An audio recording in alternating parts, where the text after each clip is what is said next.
Garden of Jiling Monastery, Bomdela.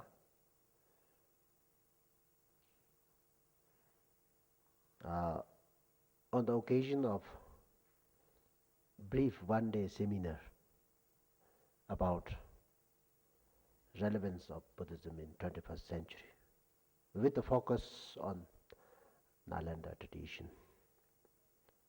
On behalf of all the Buddhist friends from uh,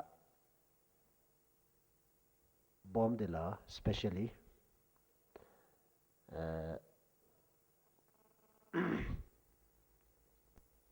greetings to our friends came from especially USA and also England.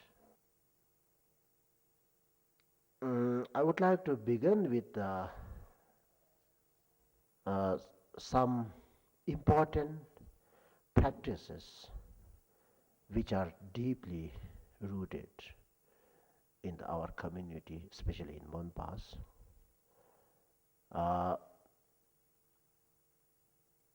Which I can say its influence of Nalanda tradition. Although today we are not realizing that, and we don't say that this is influence of Nalanda tradition, but fact is that in example, even I mentioned in Tawang also,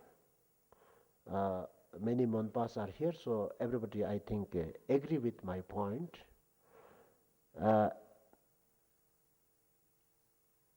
Whenever we start some good things, and also during the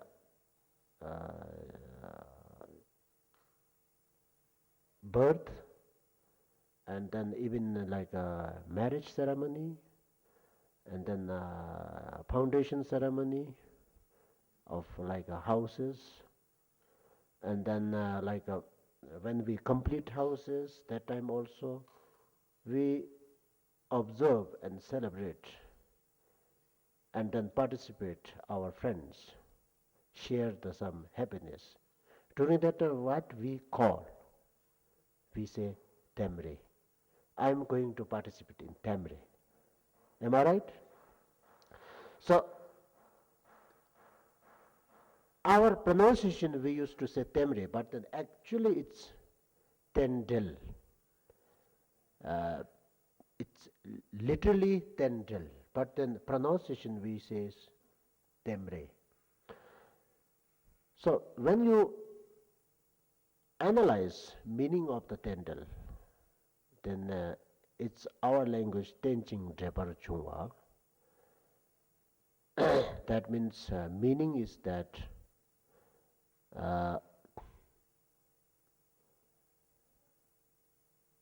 interdependent nature.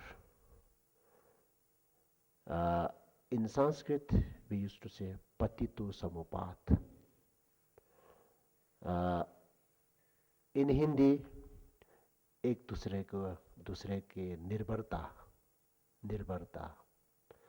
So I think this gives, message of ultimate philosophy of the Nalanda tradition. I think so. Because ultimate philosophy of the Nalanda is what? Is in our language, ngobe neluk tharthukpa. Ngobe neluk tharthukpa. In Hindi, we can say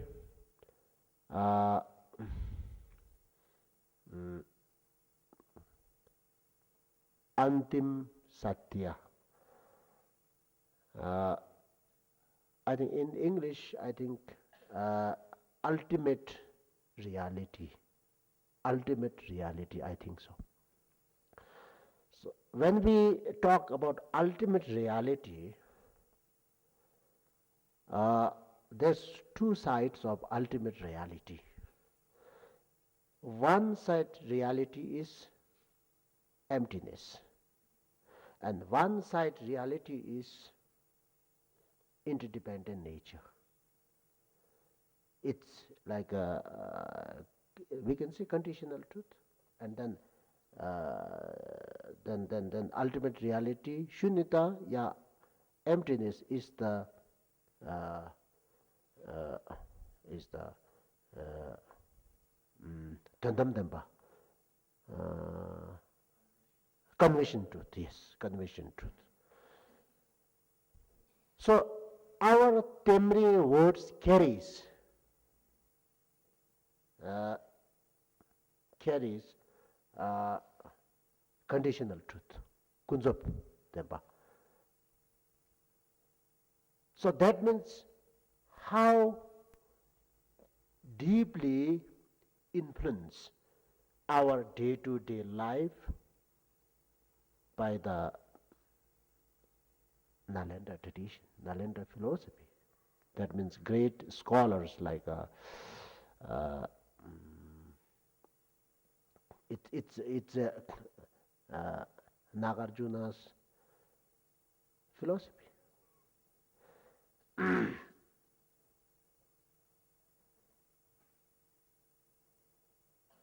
So that is why this region, especially Monpa society communities, has a tremendous impact from the Nalanda tradition. Although we are not realizing, but now we need to know, we should know that how much we are uh, close connection with the Nalanda tradition.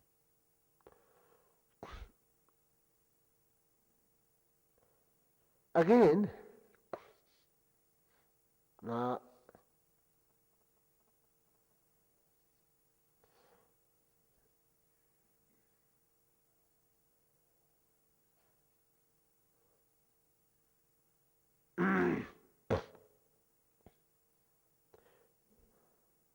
uh,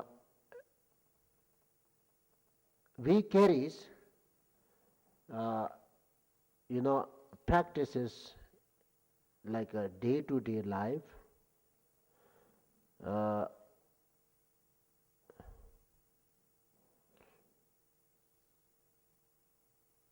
like in our Monpa tradition, in Sharchokpa language, I do not know, but in particularly in Tawang Monpa, we have a practice of la nyam, la nyam. Uh, it's in our pronunciation we say la nyam, but it's I think la nyam, la nyam. That means hands joined together, la nyam. If you ask anyone, village people, everybody knows la nyam. That is also influence of the philosophy of Nalanda again. Why? Uh,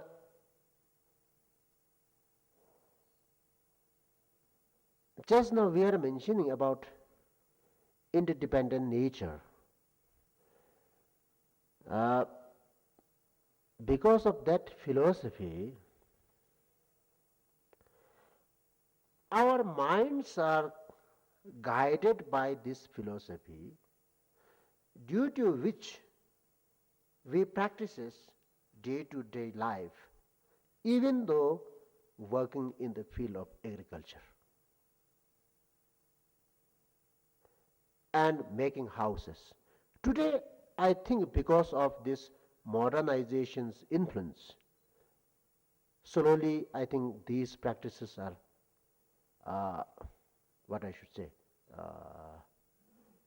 disappearing many places. But still in the village, we are having this kind of practice, la nyam. That means one society, one village, we may have 30 houses, maybe 20 houses. Then sometime, like when we do the agricultural work in agriculture field also, we will fix the day, and then whole village community gathered and then help each other. Like today, someone's turn, we are going to put the seeds in the agriculture field, then whole village people comes and together, join together, and then we complete the work with the happy and joyfulness, not with the pressure, not with the like a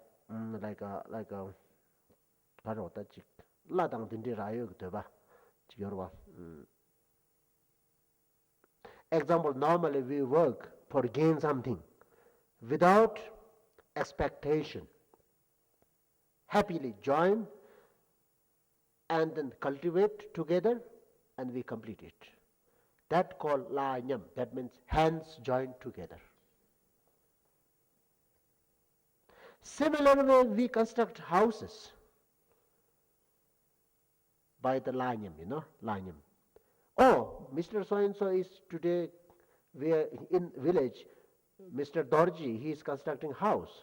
So I shall have to join like that, voluntarily, pure wholeheartedly, without expecting any kind of return benefits. Because of that motivation, its karma becomes pure and it gives fruit of geva, that means merit. You generate merit. But slowly, now we are losing these up. Am I right? All of you agree with me or not? So, just I am giving two examples. Temri, Lanyam. So these are our deeply rooted some kind of practices, day to day, which is very much relevant with our day-to-day life. Those are the influence of the Nalanda tradition and philosophy.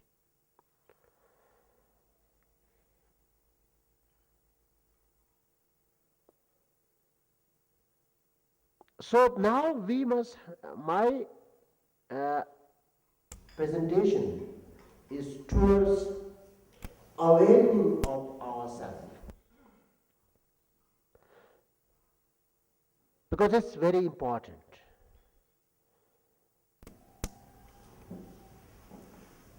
We should aware and awake so that we can understand our root and then we can strengthening the root. Because today, what happens in our society, particularly in Buddhist tradition, so-called today, we can call Tibetan Buddhism. Sometimes we can call like Himalayan Buddhism. Sometimes we call like Mongolian Buddhism, Chinese Buddhism. But these all came from Nalanda. But today,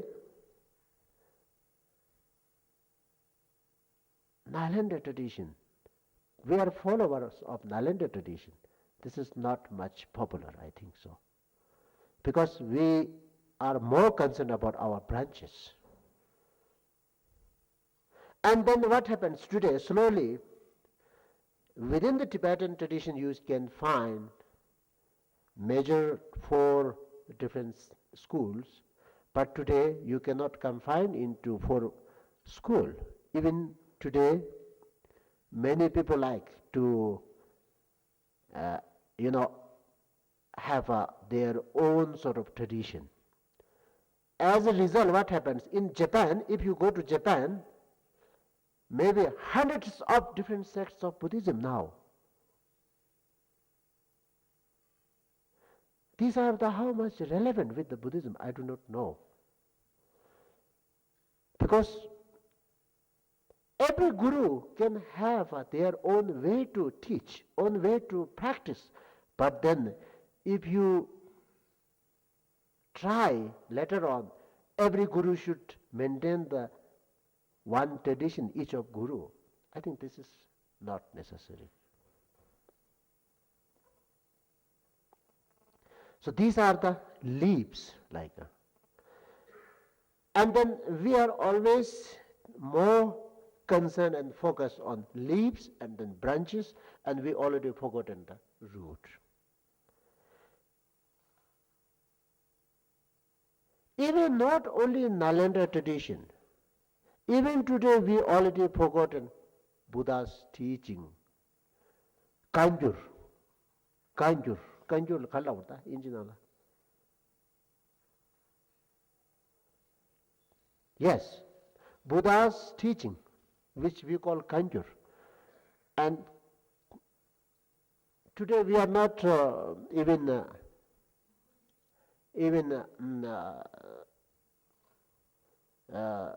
seriously not reading and studying. And what we used to study? Commentary of the sutras. And then again it has another commentary. Then again it's another commentary. That means you are not reaching in the seeds and root. And ultimately you are neglecting the root. Then when you start the neglecting the root, then there is no hope for further progress. So that is why my presentation is that awakening of our mind towards the root, so that we can at least put some water and we can make us contribute some kind of creating favorable environment to protect root properly. Once protect properly roots, then if there's maybe branches, some branches may damage also, it can recover, it can restore. But if you allow to rotting the root, then there's no hope for further progress. Then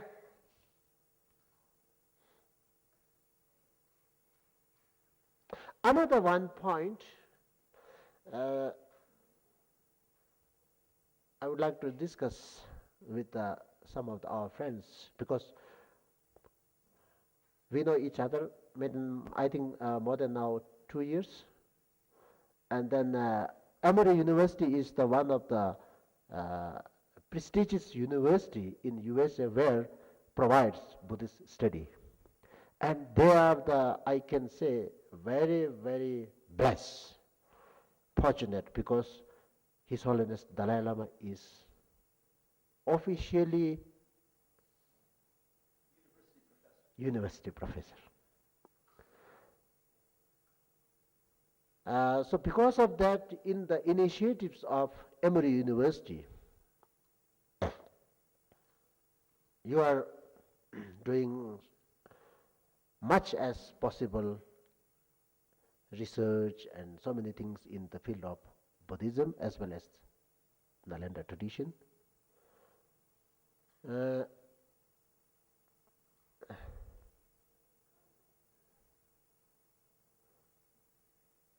This is not so big, like a great, not the platform, but the small platform, but I would like to share one small my thoughts.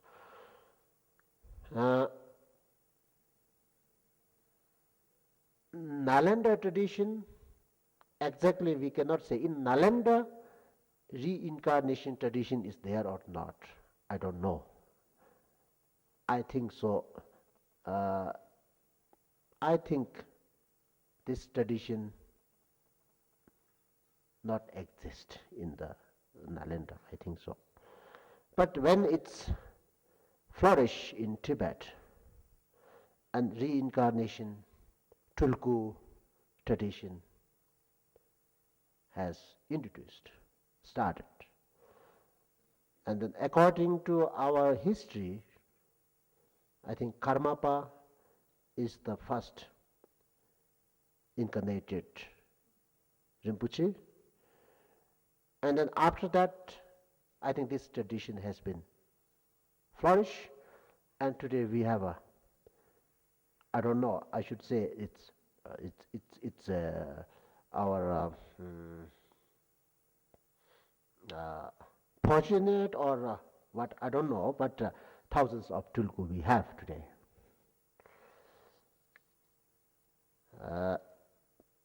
Regarding this Tulku tradition, my personal one opinion and one kind of debate I would like to start, and I would like to make some kind of opinion slowly, which can be discussed in the appropriate platform.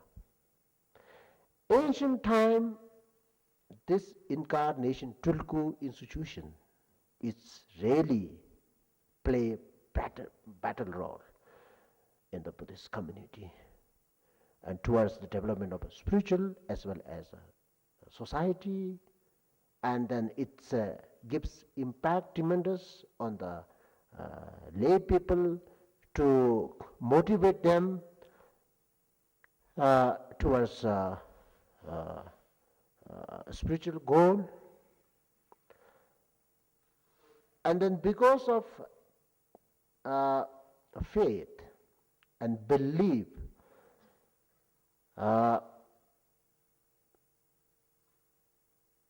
many, followers benefited. It's true. But today's relevance of 21st century, because of that I would like to mention, and I would like to give some opinion, my personal opinion. Now this is 21st century. This is century of science, century of question. Everybody has a question. Most of our people, they don't want to accept like a blind faith, and unless they experience it, they are not going to accept it. So this, at this kind of such situation, this Tulku institution is how much relevant? That is my question. That's my opinion. And ancient time, most of our followers don't have that much of what I should say, that much of desire and like jealousies, because ancient time most of the people says, oh, this much, okay, fine, that means satisfaction level is more.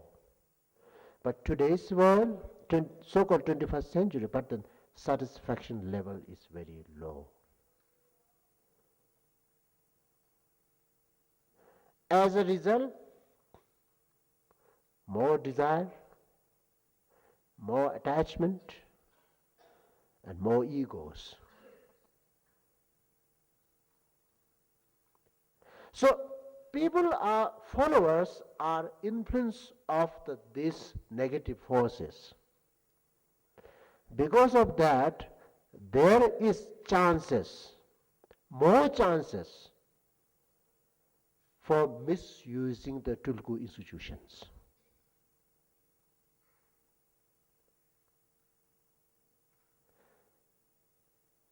I would like to submit some kind of example. Today, Panchen Lama, we have today two Panchen Lama. Why? Because of, just now I mentioned, because of that more desire, more attachment, and more jealousy, more egos. So everyone wants to make a Panchen Lama their own way. It may be political reason, yeah, it may be other reason, whatever may be. Because of that, today, in front of us, there's two Panchen Lama. Similar way, in front of us, there's 3 or 4 Kamapas. So it's reality. I'm talking about in real. So that is why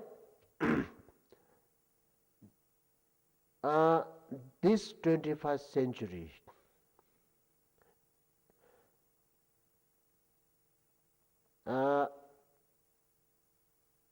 of course, yes, Buddhism can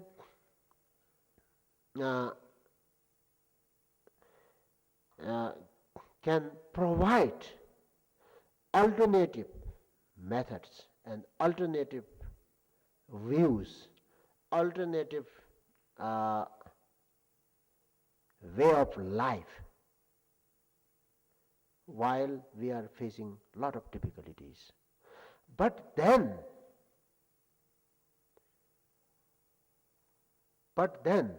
Tulku institutions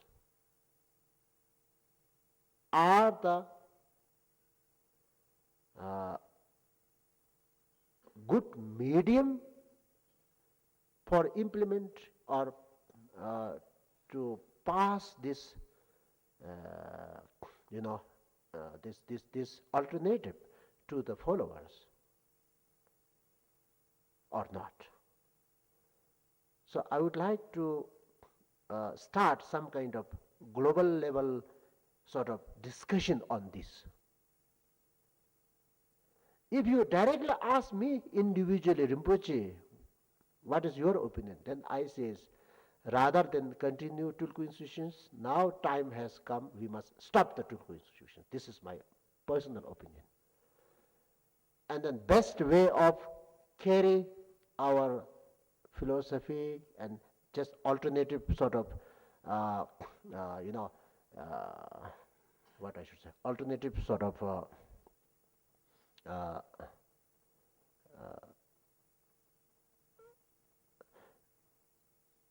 answer to,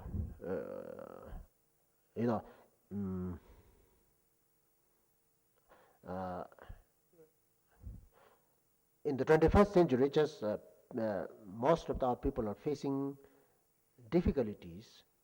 So Buddhism can play vital role and then give some alternative way for them. But then medium can be, rather than Tulku, it should be from the best practitioner and best scholars who can achieve even this life. I think that kind of what I should say, masters and gurus can better way to carry our practices to followers. Then I think 21st we can continue our tradition and practices. So just this is my some thoughts I would like to. I thought that I should share, so that just beginning starts like a discussion on Tulku institution should be continue or not. That's my one concern about it. I think now. Uh, so these are my point which I thought that just present in front of our scholar friends and then Dhamma friends present here. So we can discuss further, and just this is opening remark on today's seminar.